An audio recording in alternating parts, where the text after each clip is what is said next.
Welcome to tonight's webinar, Transition Years, the High School Hurdle. Well, we're so glad that you're with us tonight, and I'm especially glad to have our special guest with us, Alex Gorman.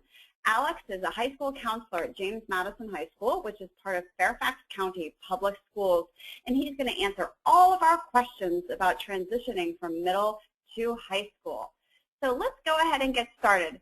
But let me mention a couple of really important things to you before we begin. First, let me just tell you a little bit about my background. I'm a former Fairfax County teacher. I've been in education for about 20 years as a teacher, a tutor, and a consultant. And I'm the author of the book, Homework Made Simple. Alex, as I mentioned, is a high school counselor at James Madison, and he spent the past 6 years at West Springfield High School.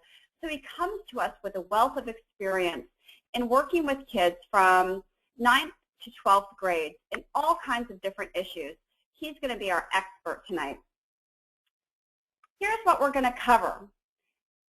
Some structural changes, responsibilities, and Alex, at this point, I'm going to turn it over to you to talk a little bit about the high points of today's webinar. Okay, we're going to look at, like Ann had just mentioned, some structural changes, meaning what you can expect, what your kids can expect when they come to high school in terms of scheduling, just the facility itself, also some academic responsibilities, and what it means to take honors classes and AP classes, looking at some extracurricular activities and extracurricular involvement in school. And those, I think, are some of the high points we'll touch on tonight. Great. Thank you so much, Alex. You know, I didn't mention when we started that this PowerPoint will be emailed to everybody on the call, so don't feel like you have to take a million notes as we're going through. We'll send this to you. Also, it's important to know that everybody is in listen-only mode, but you can communicate with us. On your right panel, you'll see a chat box, and that's where you can send questions to me that I will field and ask Alex as we go along. We're going to have a question and answer period excuse me, at the end of the webinar. However, if you have a question as we go along, feel free to send it to me right away, and I'll be sure to pass that along to Alex as we go. Any questions as we go, too, please feel free to send me a chat, and I'll answer those. So welcome. Let's go ahead and get started. Alex, you mentioned structural changes. I know certainly kids are going into a bigger environment. You know, many of these kids came from middle school with a 7th and 8th grade, maybe a 6th, 7th, and 8th grade, but certainly high school is a big change. And we have this thing called block scheduling, which definitely throws a lot of kids for a loop. What can you tell us about some of the big changes kids experience in high school? Well, one of the biggest things, like you said, Ann, was block scheduling. What I have experienced with students is, especially with freshmen, sometimes that can be difficult to transition into in terms of academics. The block scheduling typically will look like 4 classes in one school day. At Madison, we have our what we call red and black days, and the red day is first period, third period, fifth period, and seventh. And then our black day is a second period, third period, which meets every single day, and then fourth and sixth. Over that scheduling time period, we sort of look at a 2-week window. You basically have 5 classes in that 2-week period, except for the third period, which meets every day, like I said. But in terms of the overall time, it's about the same for each class. What I have found specifically with freshmen is that a lot of times they don't quite understand how to prioritize and schedule themselves in terms of homework and extracurricular activities. What I have told many of my students is to try and do their homework the day the homework's been assigned rather than the day before it's due. That way, if you think about it that way, the homework that if they're doing it the day it's assigned, it's a lot easier to remember what's been discussed and lectured in class about. But if they wait until the day before it's due, a lot of times when I've talked to students about this, they've said that they forget a lot of the information, especially if it's second period from the day before. They've had 7 classes in between that second period and when they try and start their homework the day before it's due. So that in that respect, they can do themselves some service by trying to work on it the day it's due. If they can't finish it, they'll be able to work on it the next day, go ask the teacher if they need help. We have a student assistance period during the school day where students are allowed to go to any teacher they need to get extra help if they are having difficulty with that homework, especially if they're doing it the day it's been assigned. They have an extra day to get it done. And what that does is also show the teacher that they're engaged in class, they're interested in the subject matter, and you know, all that research out there is telling you the more time students are with their teachers, the better grades they're going to get. That's such great advice, Alex, and I bet that really reduces procrastination. Even if they just get started on it that day, I bet it prevents a lot of kids from getting behind and letting the work pile up. Yeah, of course, it totally does. You know, we actually at Madison, we have surveyed a lot of our students, and we found that a lot of them are doing the homework on sort of a 2-day period. They will start on one day and then finish the next. So I think even getting started on that day it's been assigned is a great move because, again, if they have difficulty with it, and even if they don't, they're still working on it little by little. So then they're not working on a huge chunk of something the day before it's due and you know, stressing out about it and maybe not getting it done, and then that affects their homework and their grades in class. That's a great strategy. Thank you for that, Alex. You mentioned that just kind of getting the route to and from classes is something that's really tricky for kids at the very beginning of the year. Can you talk a little bit about that? Yeah, of course. You know, in Madison, the transition is hard not only academically but just physically being in the building. There are a lot of students at Madison, so almost 2,000 students. The hallways do get pretty crowded. And so, you know, you find a lot of times what I'd like to tell students, especially the freshmen who typically don't really know where they're going too often, it can be difficult to navigate the hallways. What we do at Madison is we have what's called a flight school, and that's strictly for freshmen, any incoming freshmen, and we encourage all the freshmen to come to flight school, and that's typically the week before school starts. And we let them come into school. We give them a little bit of an orientation. They get tours around the building. They're able to pick up their schedule and see what classes they have, where their locker is, and they're able to sort of start strategizing about what plans they can make in terms of getting to class. You know, if they have gym class one period, which is all the way on the other side of the building from the regular classrooms, what they need to take with them, or do they stash something in their locker, or bring their book bag with them, so they can start to strategize about what's going to be the most convenient way to get to class on time. Alex, are freshmen allowed to bring their backpacks to class each day, to each class? Yes. Yes, okay. They are. Yeah, I find a lot of students typically won't use their locker in school too often. What I see with students is a lot of times they'll maybe stash books there before lunch. Maybe during SAP they might hit their locker just to pick something up. But typically I see a lot of students really walking around with their book bag all day long. A lot of times they just, I guess, have their books at home. They bring them to school. They either pick up or dump things in their locker before school starts and prioritize their day that way. There is only 5 minutes between classes, so sometimes that can be kind of tight, especially if you're walking through an area of the school that gets congested with a lot of students. So the passing time can go quick if they're not really savvy about finding a way around all the congestion and really prioritizing what books they're going to need for what class period and when they can sort of dump books and when they have to really move to get to their next class.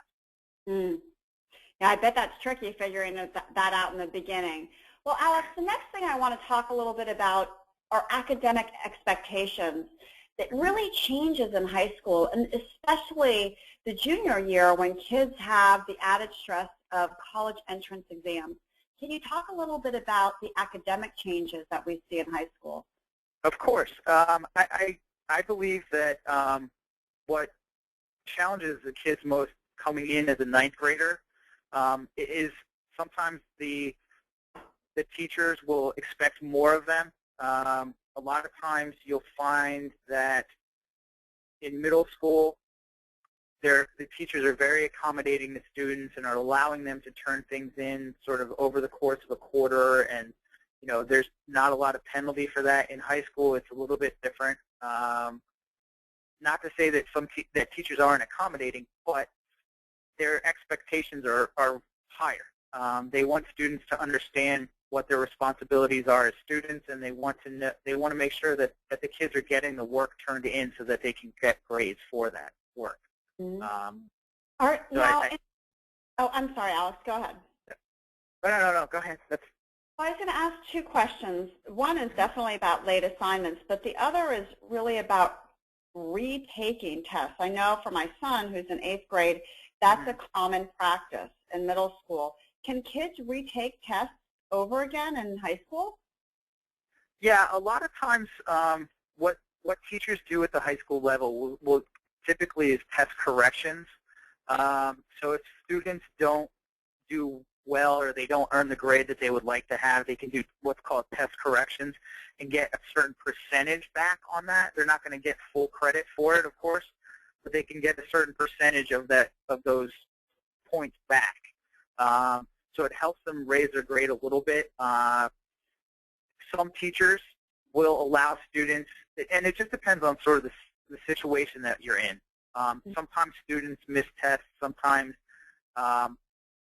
something comes up in their lives that they just can't take the test. And a lot of times, I found at Madison, the teachers are pretty accommodating to that sort of stuff. I think one of the biggest things really is they want kids to understand, hey, this is a test. It's not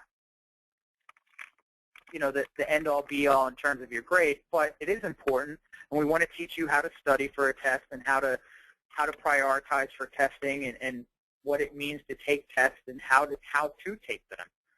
And I think that's one of the things that a lot of kids have difficulty with as they transition into high school and get into those upper grade levels is really how to take the test. Yeah, that's a good point. Speaking of test taking, the kids are going to take the SAT or the ACT generally in the spring of their junior year and then again in the fall of their senior year. But what about the PSAT? When do kids take that in high school? The PSAT is given to all students except for 12th grade. So it's 9th grade, 10th grade, and 11th grade. Parents are paying for that test to be taken, but it is practiced in terms of taking a standardized test. A lot of times, yes, you take SOLs, and that is a standardized test as well, but if we're talking about the PSAT, that specifically is testing students for the SAT. So it's testing knowledge that students will be tested on for SAT and maybe the SAT-2 subject test. It's also important in terms of junior year. That is when students score a certain percentage on the PSAT, they will qualify for what's called National Merit Scholarship. And that helps in terms of getting some scholarship money from colleges. If you are able to reach that semifinalist and finalist point for the National Merit Scholarship Award, that can help in terms of getting money for college. Great. Thanks, Alex. I know that parents often have questions about the SAT, the PSAT, or the ACT, so if you do have a question, feel free to send it to me now as a chat, and we'll answer those as we talk. Alex, I have to say, running a tutoring service, we do a lot of SAT and ACT prep, and we work with kids that have all kinds of academic needs, from the child who has a low A and they want to be a solid A student to the child who's struggling and really is having difficulty with motivation and just staying on top of their work. But right. The biggest problem I'd say I get from parents when it comes to course selection is, how many honors or how many AP classes should my child take to get into a, quote, good college, unquote. I know that there's no hard and fast answer, but I'm sure a lot of parents are thinking about that. What would be, a good general answer when it comes to the number of AP or honors classes your child might consider taking? I think that really depends on the student. What I like to tell parents is let's play to the student's strengths. If they're not strong in science or history or English or whatever subject, we'll look at something that they're strong in, and play to that strength rather than try and push a student into a situation that might not be best for them. When you talk about AP and honors classes, colleges want to see students being successful in those classes. And typically, when you talk to a college representative, success in AP and honors classes is A's and B's. So that can be really something that if you feel like your child is not organized well or has a hard time prioritizing, it might not be in his or her best interest to push 4 or 5 AP or honors classes in 1 year. Sometimes it's let's try and take one, let's stick our toe in and get our feet wet and see how it goes, and to test those waters. Sometimes that's a good scenario to think about. Alex, when you say testing the waters, would you say that as a sophomore, kids should consider taking an AP class, maybe like an AP history class? They certainly can do that. That is the first time a student is offered an AP class. It's AP World History. That's one of the more challenging courses in the high school curriculum because it's covering basically 2 years of world history. And at that point, a lot of students, will certainly understand what it means to be in an AP class. Yeah, it sounds like it. That's, boy, taking an AP class the hard way if it's covering 2 years. Yeah. So if they take an AP class their sophomore year, does that put them on track to maybe take 2 or sometimes 3? I mean, I've heard stories of kids taking 5 AP classes. That seems a little out of control. I think it can be, but I think it really depends on the student. I have a student right now who's in 6 AP classes. You're kidding. My gosh. No, but he is very capable of handling that workload. But I also have other students who are taking 1 AP class, and that's all that they can handle in terms of extracurricular activities, things that they're doing outside of school. So I think when you're looking at honors and AP classes, you have to sort of look at the big picture of your child's life. What are they doing outside of school? What are they doing inside of school? How much participation are they taking on? The time commitment that everything's going to take, and that's really the biggest thing is the time commitment, because honors and AP classes do take quite an amount of time to, do reading, do the worksheets, work that they have to do outside of class, plus study for the tests and learn how to do the time writings and all those different things that are associated with AP exams. Mm-hmm. And that kind of brings us to the next slide, Alex, which is, signs of overload. How would we know as parents that our child is really experiencing perhaps too much stress? I think one of the biggest keys is looking at Madison, we send out progress reports every 2 weeks. Is that, Alex, is that consistent with the rest of the county and with other counties? I don't know if it's consistent across the board, but I would say that's something that's being talked about by the principals.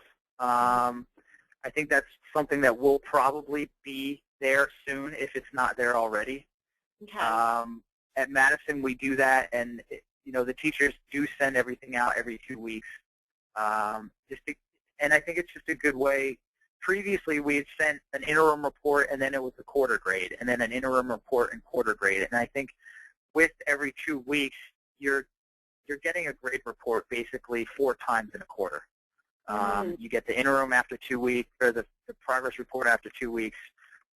But I think what really is something that you can look out for in terms of students and stress is definitely the fluctuating grades.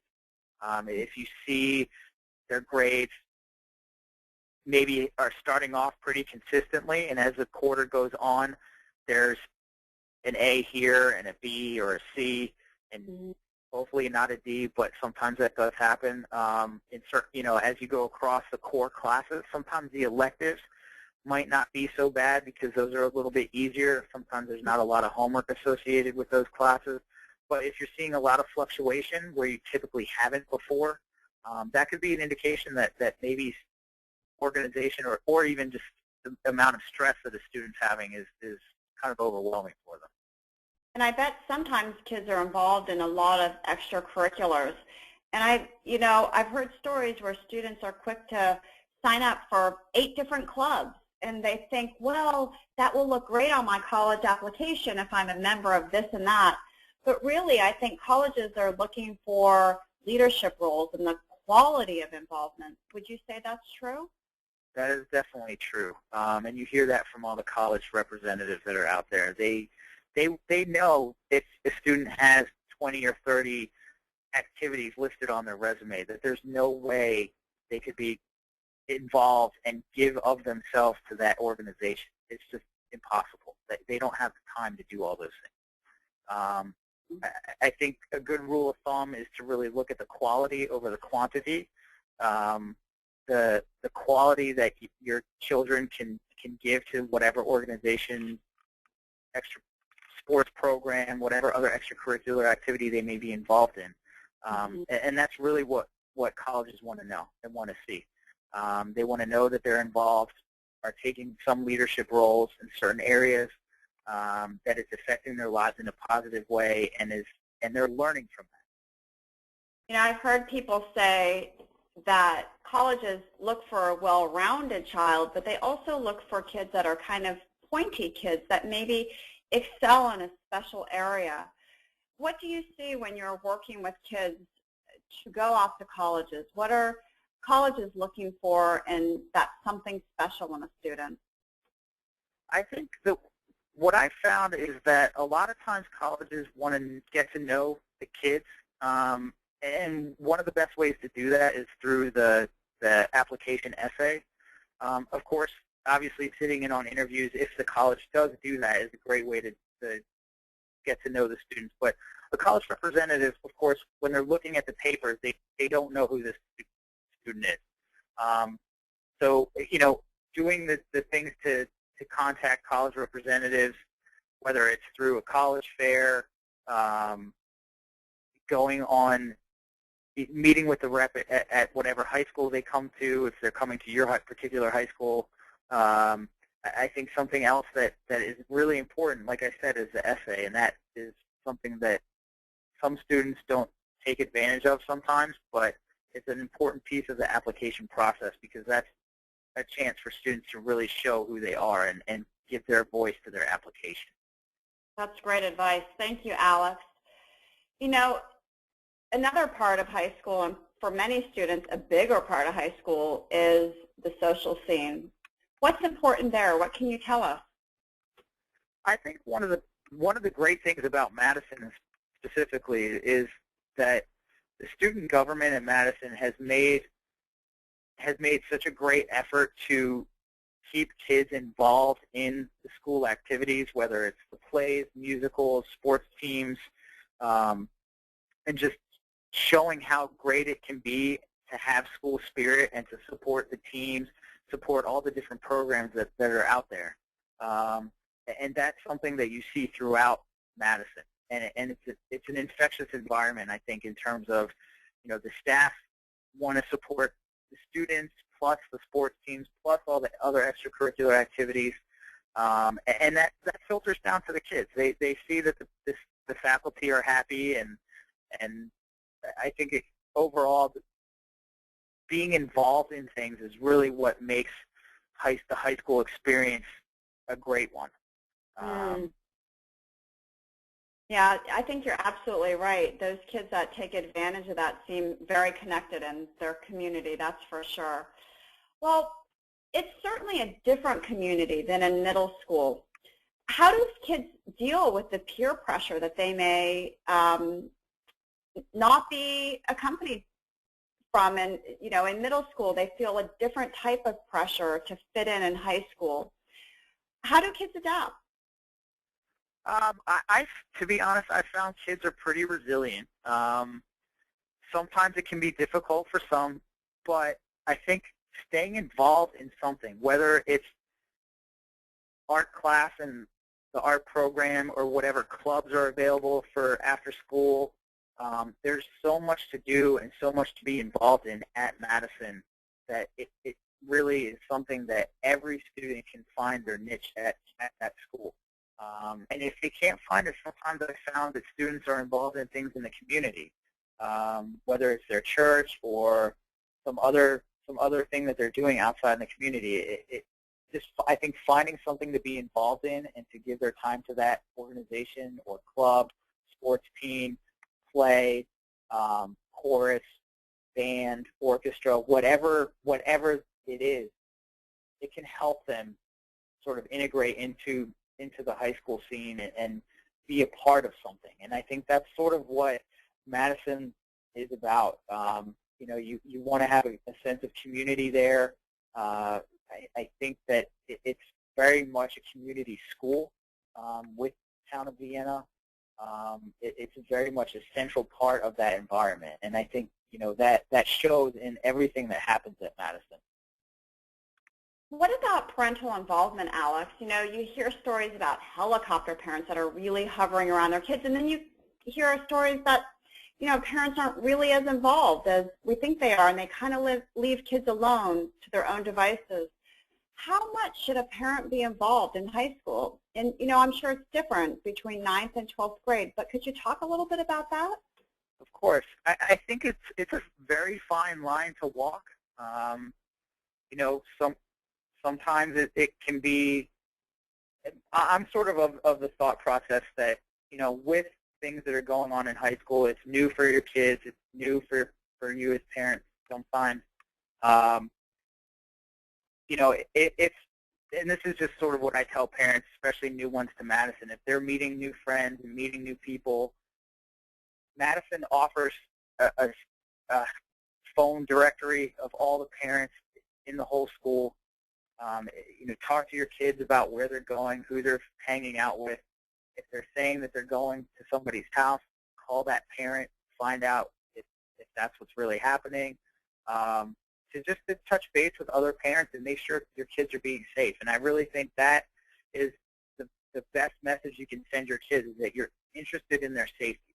They will probably say you're prying into my life, but I think as parents it's really important that you show you're interested in their overall well-being and their safety, and want them to feel good about themselves and have a strong sense of themselves.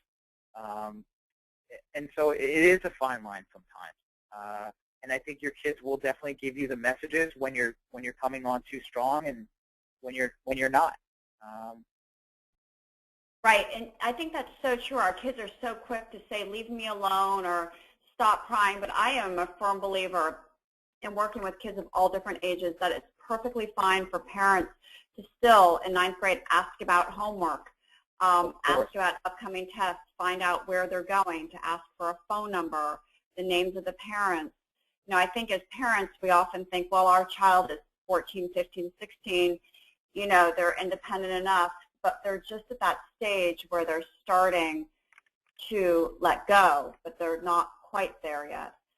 So the next thing I wanted to ask you is, how do you keep that communication open with your child and with the teachers and the counselors at a big school as well, Alex? I think one of the best things to do is really what I like to call the sort of triangle of trust, if you want to call it that. But it involves parents, teachers, and counselors.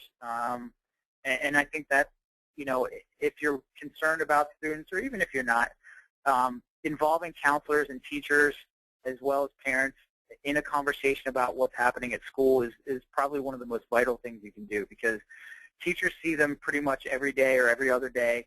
Your as parents, you see them at night when they come home. As counselors, we're we're tasked to help students with whatever is going on in their lives. And, we can be sort of that point person in helping students or helping strategize what comes next in their academic lives or even social lives or things that are going on outside of school. I think one thing, like it says on the PowerPoint, teens will naturally seek independence, and that's okay. I think one of the things that I've found is that a lot of kids don't want to be talked to. They want to sort of lead the conversation, and what I've found is one of the best things that you can do is really help them strategize, help them figure out what their next steps are by asking them what they think is going to be their next step. And a lot of times I think parents lose sight of that in trying to help their kids when they're trying to work through things, and it's a lot of talking to the kid and you will do this and you will do that. And I think sometimes it gets lost that kids are seeking independence and would like more of, hey, let's sort of talk about this together and strategize. What is your next step? Right. What is your next step, or how do you think you might go about solving this? Those are all really good questions. Alex, I want to wrap up and ask you a few questions that some people have written in. But before I do so, I want to remind everybody that we have our final and last webinar in this series a week from tonight on May 23rd. It's with Bree Jeweler-Bentz, who's a college admissions counselor with the school counseling group. And this is going to be on moving from high school to college. We're going to talk to her a little bit about that transition and a little bit about the skills that are super important for our kids to have going off to college. And our final one of the year is avoiding the summer learning slide. Kids can lose up to 4 months of academic progress when they don't do anything over the summer. So we're going to give you some solutions and useful tools to help that, to prevent that from happening. So Alex, a couple of things that I wanted to ask you. And by the way, if you have a question, please go ahead and send it in right now, and I will answer it as we go. You have a chat feature on the right-hand side of your panel. So Alex, one mom said, my biggest challenge is getting my child to care about her study habits and recognize their importance as a life skill. And I've heard that a lot from parents. I think the question she's asking is, how do I get my kid to care? What do you think is a good first step? To be honest, I think having kids sort of set goals for themselves is probably one of the best steps to start with. What do they want for grades? What do they want in terms of their high school experience? What do they want after high school? Even after college, what kind of career do they want to have? Sometimes that future planning can help kids really look at, okay, yes, that's the future, but that kind of stuff starts now. The planning, the strategizing, the skills start developing now. And I found helping students set goals is one of the best ways to go about doing that. That's a really good point. I found that sometimes with that motivation question, that's such a hard topic to cover, is that often when kids are struggling to stay motivated when it comes to school, there's often a reason behind it. And although this mom says study habits, a lot of times when kids have poor study habits, they may not, be fully invested in the whole idea of working their hardest in school. And a lot of times we as parents say to our kids, you know what, you're 16, you should be able to do this by now. But the fact is, many of our kids, especially those that are just entering high school, aren't quite there yet. And they may still need help with, I think is kind of the biggest thing, tackling big projects and long-term assignments. Although we think, you know what, if this is due in 2 weeks, the child should have the ability to break it down into incremental parts and do it on his own. But many kids don't have those important executive functioning skills to do that. Would you say that's true? Alex, do you see that in working with a lot of kids? I do. It definitely can be a challenge for some students to prioritize, to plan out their week or day it's something that I think when you are talking to kids, they sometimes recognize that themselves, but they don't know how to get out of it. They don't know what step to take next. And sometimes I think when they're sort of stuck in that, it is good to sort of help them along the way. And I think, sometimes parents feel like, well, they're old enough, like you said, to take care of that themselves. But I think sometimes in those cases, if they're not able to do that, and then all of a sudden there's some other things going on where they might not be turning in homework or grades might be slipping, that's a good indication that maybe they're asking for some help and they just don't know how to do it. They don't know how to ask for that help. Mm-hmm. That's a really good point, Alex. And sometimes they don't want to ask their parent for help because that looks like a sign of weakness, right. And they don't, want the parent to put even more pressure on them. Right. One thing I found, at least this is actually about half of our tutoring business, and on any given month we work with about 450 students, and probably almost half of those kids have an academic coach, which means that they have a tutor that helps them specifically with organization, time management, and study skills. And it's not that these kids can't do the content work. It's not that they can't do the math or the history or whatever, but it's just juggling all these priorities and managing so many classes, staying on top of their work, staying organized. It's been my experience that that's what actually throws a lot of high school kids through the ringer. It's not really the content itself. Have you seen that to be true with a lot of the kids that you work with?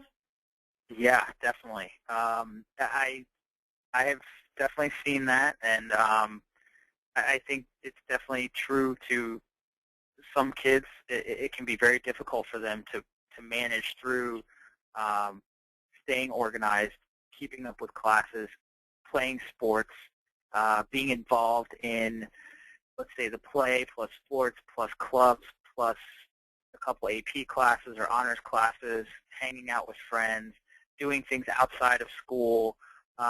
Kids today have so much on their plate, and sometimes they have a hard time managing all that. Yeah. I think you're absolutely right about that, Alex. And then our last question tonight is about how grades are weighted. A parent asked, how does it work if your child takes an honors or an AP class? How does that affect their grade point average? Can you talk a little bit about that? Sure. With all the honors classes that are given in Fairfax County, a student will receive a 0.5 bump in terms of their class GPA. So that's just for that specific class. It's not a 0.5 bump for their overall GPA. It's just for that specific class. So let's say in their science class they're taking honors, they get a B. That typically is a 3.0 on the GPA scale. With the honors bump, it would be a 3.5, and then that particular 3.5 would factor into their overall GPA. With the AP classes, it's a 1-point bump, so that that B would stay on the transcript. It would stay a B, but GPA factoring and weighting would bump that GPA grade up to a 4.0. That's really helpful. Thank you. Are those weighted grades only for core classes? Yeah, it's for all honors and AP classes. So even AP Art gets that weighting. Some of the AP electives get that weighting as well. So any AP or honors class. Okay, that's great, Alex. Really helpful. Thank you so much. Well, those are all the questions we have tonight. Thank you, everyone, for joining us, and I want to especially thank Alex Gorman for lending his expertise to us this evening and for all of his insight on making that big transition from middle to high school. So I hope you can join us next week when we talk about transitioning to college, and then after that for summer learning. Thanks again, everyone. Have a great night. Bye-bye.